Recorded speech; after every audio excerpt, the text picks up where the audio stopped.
అర్ధరాత్రి నగరం నిశ్శబ్దంగా నిద్రపోతోంది. మీరు ఆలస్యంగా రాత్రి షిఫ్ట్ను ముగించుకుని అలసిపోయి ఇంటికి నడుచుకుంటూ వెళ్తున్నారు. ఒక్కసారిగా మీకు దూరంగా ఓ పెద్ద మెరుపు ఆకాశంలో తలుక్కుమంది. అంతే, క్షణంలో మీ ఫోన్ ఆగిపోతుంది. రోడ్డుపై కార్లు ఒక్కసారిగా నిలిచిపోతాయి. నగరం మొత్తం చీకట్లో మునిగిపోతుంది. దూరంగా భయంకరమైన పేలుల శబ్దాలు, ఆకాశంలో విమానాలు కూలిపోతున్నాయి. ఓడలు నియంత్రణ కోల్పోయి ఓడరేవుల్లో ఢీకొంటున్నాయి. ఇదంతా వింటుంటేనే ఒళ్ళు జలదరిస్తుంది కదూ. కానీ ఇది సినిమా కథ కాదు, భవిష్యత్తులో జరగబోయే అతి పెద్ద ముప్పు. దాని పేరే ఎలక్ట్రోమాగ్నెటిక్ పల్స్. ప్రపంచంలో అన్ని దేశాలతో పాటు ఇప్పుడు అమెరికాకి ఇది ఎక్కువ ప్రమాదం. ఆ వివరాలు ఇప్పుడు చూద్దాం. ఎలక్ట్రోమాగ్నెటిక్ పల్స్ ఈఎంపీ అనేది అధిక శక్తిగల తరంగం. ఇది క్షణాల్లో విద్యుత్ వ్యవస్థలను నాశనం చేస్తుంది.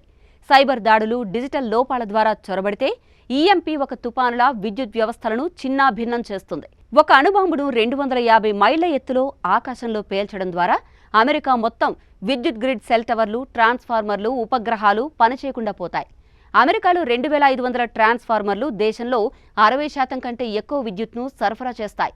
వీటిని లక్ష్యంగా చేసుకుంటే దేశమంతా చీకట్లో మునిగిపోతుంది. ఇంతకీ ఈ దాడిని ఎవరు చేయగలరు? చైనా, రష్యా వంటి దేశాలు ఈఎంపీ ఆయుధాలను అభివృద్ధి చేస్తాయి. 2023లో చైనా గూఢచారి బెలూన్ అమెరికా ఆకాశంలో తిరిగిందన్న విషయం తెలిసింది కదా. అది ఈఎంపీ పరికరాన్ని సులభంగా తీసుకెళ్లగలిగే బెలూన్. ఇప్పుడు అర్థమైందా ఈఎంపీ అనేది ఎంత ప్రమాదమో? ఒక అణుక్షిపణి 300 మైళ్ల ఎత్తులో పేల్చబడుతుంది. ఆకాశంలో ఓ మెరుపు మెరిసిపోతుంది. గాలిలో విద్యుత్తున్నట్టు అనిపిస్తుంది. క్షణాల్లో దేశమంతా చీకట్లోకి జారిపోతుంది. రేడియోలు స్టాటిక్ శబ్దం చేస్తాయి.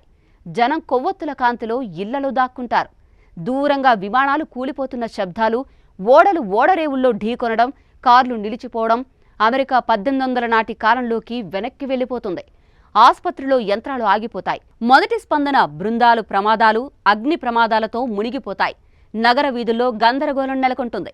బ్యాంకు ఖాతాలు ఆగిపోతాయి. జనం దోపిడీలకు పాల్పడతారు. గుండెల్లో భయం, గందరగోళం, అనిశ్చితి. ఇప్పుడు అణ్వాయుధాలు కలిగి ఉన్న ప్రతి దేశానికి ఈ ఈఎంపీ సామర్థ్యం ఉంది. అంటే ప్రతి దేశం ప్రమాదంలో ఉన్నట్టే లెక్క. ఎప్పుడు ఎక్కడ ఎలా జరుగుతుందో, ఏం జరుగుతుందో తెలిసేలోపే జరగాల్సిన అనర్థాలన్నీ ఒకదాని వెంట ఒకటి వెంటనే జరిగిపోతాయి.